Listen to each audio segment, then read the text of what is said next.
Oh, howdy all. Grab yourselves a beer, it is time for some PathOfExile discussion.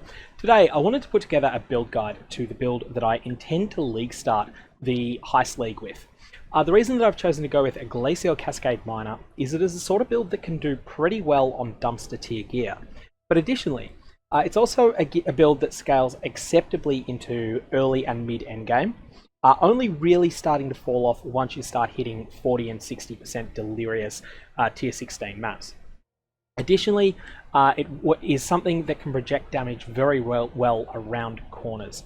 The reason I care about that is the Heist League is indoors, and the Heist League is therefore going to reward you if you can hit enemies before they ever have line of sight to you. Now, this is in scuffed gear, and I'm using it, for instance, the Star Conjurer's Helmet, which is an alright item, but not on the right build. That's just because I've used what I had on a very old character from the Abyss League. I've changed it to fit the current state of the game with mines, but the key piece is Tremor Rod. I'm using this as a 4-link. You'll see that I've got Glacial Cascade in there. Tremor Rod itself provides Blast Chain Mine support, and then we have Trap and Mine Damage support, Minefield, and Controlled Destruction. Tremor Rod is an incredibly good item, but everything else is very easy to get. And I'm just going to run an unidentified arcade map. So this is a tier 16 map. I may well die a couple of times. I am under the elemental resistance cap, for instance, and I will be playing using Decoy Totem. Sort of things you might do early in a league. I'm also I'm not using a Taste of Hate flask, which I was using in the Abyss League, because it's a really hard item to get your hands on. So I've deliberately got an empty flask for that reason. That's just something that would be Taste of Hate, which would be providing a lot more damage. However, we're just going to act like we don't have it, because we don't. It's for day one. Okay, so you can see here that I'm able to hit enemies from a long way away. The core mechanics, rather than casting Glacial Cascade yourself, you are conjuring these mines, which are single use normally, double use in conjunction with the Tremor Rod unique, and they cast Glacial Cascade for you. As a Saboteur, which is a sub-Ascendancy, it's an Ascendancy class linked to the Shadow class, you gain access to an enormous amount of additional abilities that amplify your Glacial Cascade. Glacial Cascade is changing in 3.12, and actually that was one of the things that brought it to my attention. I think in a lot of ways it's going to be better for mines than it is now. It is getting a slight nerf to base damage. However, the final projectile that fires off each time you use it, it's a bit hard to demonstrate this, so I'll remove the minefield support to showcase what I'm talking about there, and let's just get away from this damn final gasp monster. That thing was hitting hard. I'll remove the minefield for a second just to demonstrate this. When you fire off a Glacial Cascade, and hopefully one of them will fire towards me, you'll see that it has a series of surges that come up from it. Let's just keep going until we get one more that comes towards me. And then eventually there's a last one. That last one is just normal at the moment, but that last one is going to be empowered. It's going to deal triple the normal damage of the skill. Now with a miner, that's actually really good because you can set up your Glacial Cascade so that the final shot is going to hit a powerful boss. The other thing that's really solid about this is that it tends to hit enemies that are just off in little corners that you didn't think of really, really well. All about that combination of damage output and damage projection. Lastly, as a Saboteur, we have the ability to blind nearby enemies, which is powerful defensively, and we are also freezing many enemies, as you can see from, even though I'm scared of those porcupines, they aren't exploding because they're shattering. Not everything will shatter, but a good number of them will, and that's all you need with those things. So at this point, let us go and find the map boss of this arcade, which is an outdoor map boss, and we'll demonstrate what this build feels like against tier 16 map bosses using a 4-link. I did also test a Phoenix before, and the Phoenix was one that took me took a little while longer than I'd like, but it certainly wasn't forever. So I'd be confident to kill the Phoenix on the first day of a league. Alright, I think we're close to the boss. Oh, we've got a blight. That's perfect. That's one of the best things to showcase is what a blights look like. Unfortunately, because this build was designed in an era where movement skills are different to what they are now, the movement skills are scuffed. I was using Whirling Blades on this character before, but there's no reason that you would use Whirling Blades anymore on this build. You want to use Lightning Warp instead. Or Flame Dash, whichever you prefer. Actually, I think Flame Dash is probably better.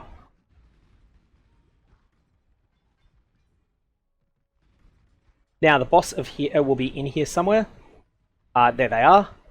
We're going to drop down a... Oh, perfect. We've got a ghosted one. That's actually going to be quite a bit more dangerous. I might just put up a mulligan button. So we've got 23 Glacial Cascades down. They're all just going to fire away at the enemy, which is going to stack damage on them. Additionally, because of the Tremor Rod, they're rearming themselves. And this ghosted boss will go down in a reasonable time frame. It'd be a lot faster if I was using a 6-link, and it'd be faster still if I had level 20 supports. But this is simulating day 1 of a league, not simulating how it's going to feel at true endgame. Most important unique item that I've got is the Atziri's Promise Flask. That thing is amazingly good. Absolutely amazing on this build.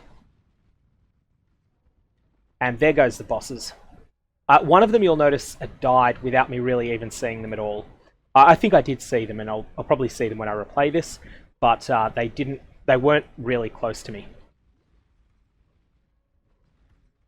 Now, let's trigger the Blight encounter. These are really good to be able to do early.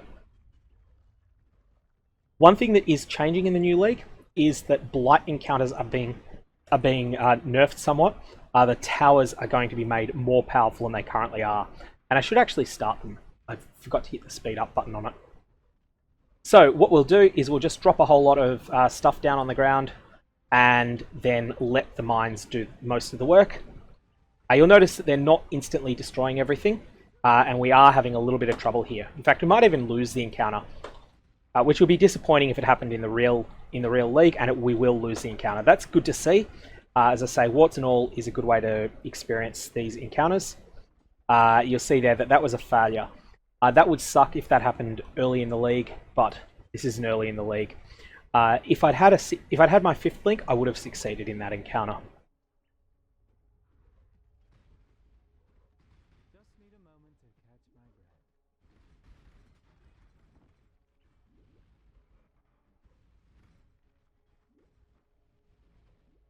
And let's just go and clear out the rest of this map.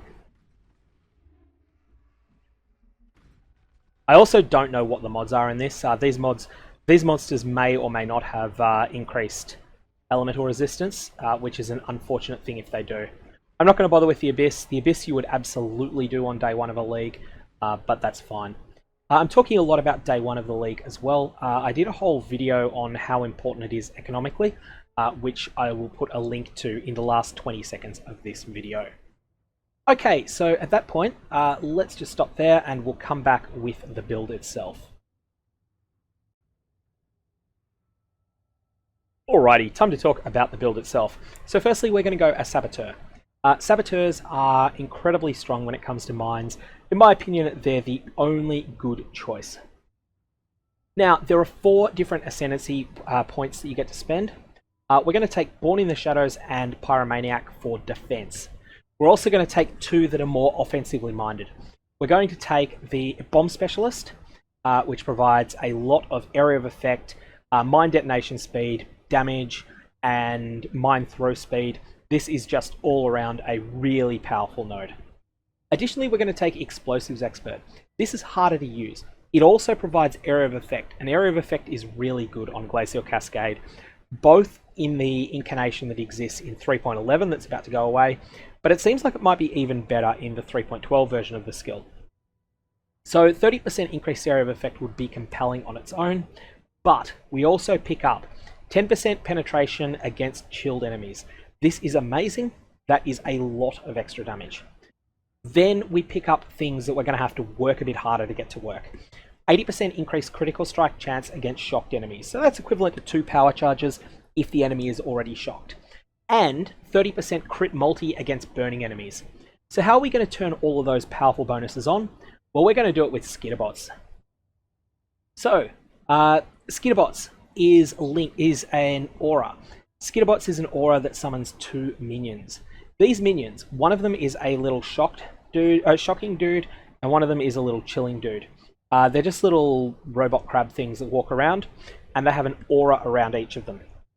The chilling aura obviously chills enemies near it. The shocking aura obviously shocks enemies near it. These are indirect chills and indirect shocks. They're not the most powerful chills and shocks you can inflict, but if you can inflict better with your mines, then that will overwrite what the Skitterbots do. So that's a starting point. Then we are actually going to support this. A lot of the time people don't support auras because it multiplies the mana reservation. This is going to be worth it.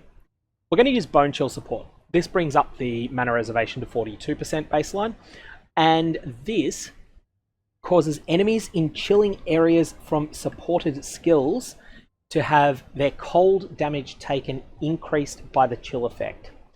So this is going to cause your Skitterbot to basically double down on its ability to increase damage monsters take. This is fantastic, and you shouldn't leave home without it. We're also going to link it to Infernal Legion, which is going to seem weird. Infernal Legion is that weird support gem that applies a Righteous Fire-like aura onto enemies. The reason we're doing this, and the reason that it's worth adding 12% mana reservation, is because Infernal Legion causes enemies to be burning, and that gives us additional critical strike multiplier here. If you don't like this, you can always take off Infernal Legion. The other thing I like about Infernal Legion, though, is that the burning aura, whenever your Skitterbots inflict their burning aura on an enemy with energy shield, it will suppress their energy shield regeneration, and that's really nice as well. The next effect that we're going to use to multiply damage indirectly is going to be good old Frostbomb. Frostbomb is a little thing that you place on the ground. It pulses, then it goes boom. It actually does a lot of damage early in the game. It's quite good as a leveling skill in Act 1 and 2 and even 3. But the other thing that it does really well is it applies this. You see this little pulse that it's firing off there? Those pulses reduce the enemy's life and energy shield resistance, and life and energy shield regeneration rate, and they apply cold exposure. Cold exposure is a debuff that causes enemies to have 25% reduced cold resistance. Needless to say, this is really good. As far as our weapon goes, we are using a Tremor Rod because Tremor Rod is really, really good. It's not just that it's only an uncommon unique. It's genuinely not rare. I think it's about maybe like 4 times as rare as a Tabula Rasa to drop. So it's not common, but it's not rare either. It's generally something that will be in pretty hot demand on the first day of a league, but because it's common enough, it's not going to be in the 50 to 300 chaos range like powerful build-defining uniques like Impulse's Broken Heart are, that are rare. Instead, it will typically be in the 20 to 40 chaos range early. This is the thing you want to save for. +2 to the level of socketed spell gems is about a flat-out 15% more multiplier to your Glacial Cascade's damage. Needless to say, that's good. Socketed gems is supported by level 10 Blast Chain Mine. This means that as a 4-link Tremor Rod, it's already equivalent to a 5-link. A 5-link Tremor Rod will be equivalent to a 6-link, and a 6-link Tremor Rod will be better than a 6-link by far. In terms of the other mods on it, 60% increased spell damage you can't really go wrong with, but mines can be detonated an additional time. You would use this rod for a fair while without that, but when you add that line in, this just becomes spectacular. In terms of the gems we're going to be using to support our Glacial Cascade, so we have Glacial Cascade itself. We're going to link it to Minefield support. Blast Chain Mine that's provided by the Tremor Rod already turns the Glacial Cascade into a mine skill. So that means that instead of you casting it, you have this little doodad that casts it for you. So that's the default effect of Blast Chain Mine. Minefield support causes the skill to cast a bit slower, but instead of throwing 1 mine, you throw 5. This is an incredible damage multiplier, and it also allows you to stack a total of 23 mines for that to be plausible. Minefield is fantastic. You definitely want to use it.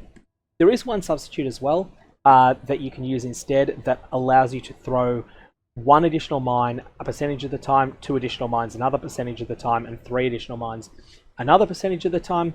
And that is competitive with Minefield. Use one of them. Do not use both, but definitely use one of those gems. Next up, we're going to have the green support gems. Trap and Mine damage support is a straight up damage multiplier. Damage multipliers are good, and Trap and Mine damage support is one of the biggest ones. It's actually one of the things that's a compelling pull into using mines on its own, because it's something like a 50% more damage multiplier. Additionally, we're going to use Hypothermia. Hypothermia, and I deliberately removed that so that I would only be using a 4 link in that last map. Hypothermia causes supported skills to deal considerably more damage with hits and ailments against chilled enemies. You're going to be chilling all the time. Sometimes your Skitterbots will do it, sometimes your other mines will do it. So your first hit is only going to tickle, but the subsequent ones, Hypothermia is really going to amp up the damage on. Hypothermia is great.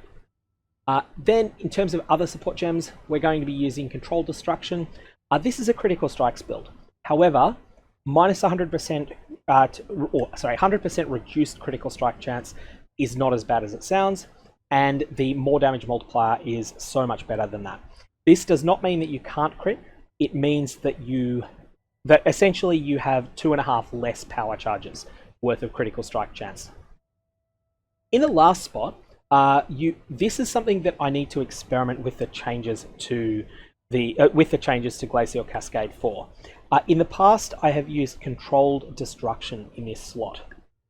Controlled Destruction is a skill gem that causes... Sorry, not Controlled Destruction, Concentrated Effect. Concentrated Effect is a skill gem that reduces the area of a skill and increases its damage by a multiplier. It's pretty good, and it's a compelling choice to use, but it may not be the right choice. We may in fact want to go with Awakened increased area of effect support in the new league. This is just going to be a case of trial and error. Awakened increased area of effect is going to cause you to deal damage over a larger area, and also will increase the amount of overlap between the different areas that Glacial Cascade hits. My gut says, though, that we're still going to go with the tried and tested Concentrated Effect, because Concentrated Effect support is really, really good. In terms of other skills, everything else really is utility. I would suggest having some sort of guard skill. I'm currently on this build using Cast When Damage Taken linked to Immortal Call, because that was awesome back at the time that I made this build, and I haven't changed it. That's still solid. That's still perfectly reasonable. And in terms of movement skills, I don't think you can go past linking Flame Dash to Faster Casting and Arcane Search, and possibly also Second Wind support. But by all means, use your favourite movement skill there. Don't feel that you need to listen to me on that. For mana reservations, I think that your mines will reserve a lot of mana. So let's just demonstrate this here. Between my Skitterbots and my 23 mines, I have reserved 909 out of 1,171 mana. Your mines will reserve mana while they're active on the field. So that's something that you need to keep in mind. That's a considerable limiting factor. I would love to be using an aura like Hatred. However, I feel that you can only really manage that with really high-end gear. In terms of auras that you might want to consider, though, Hatred is probably number one. I'd also run the numbers depending on your gear set with other ones as well.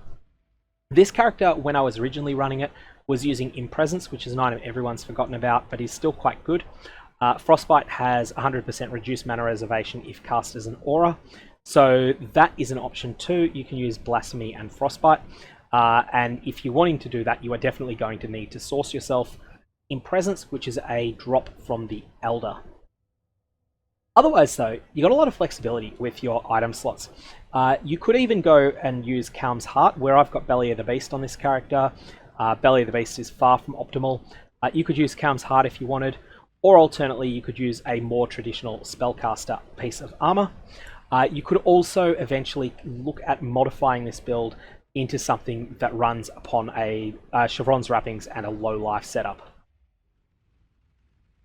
In terms of the passive tree, let's talk about the passive tree. So this is a pretty typical Saboteur, this is a pretty typical Critical Strike Spellcast miner with only a couple of changes.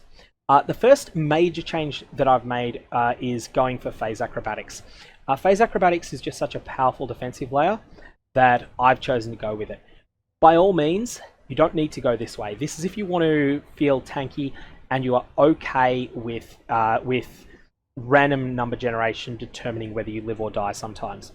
Acrobatics will give you a huge chance to survive from big hits, whereas you could also go other ways, like building around block if you wish to do that instead, and block will give you a good chance to survive smaller hits.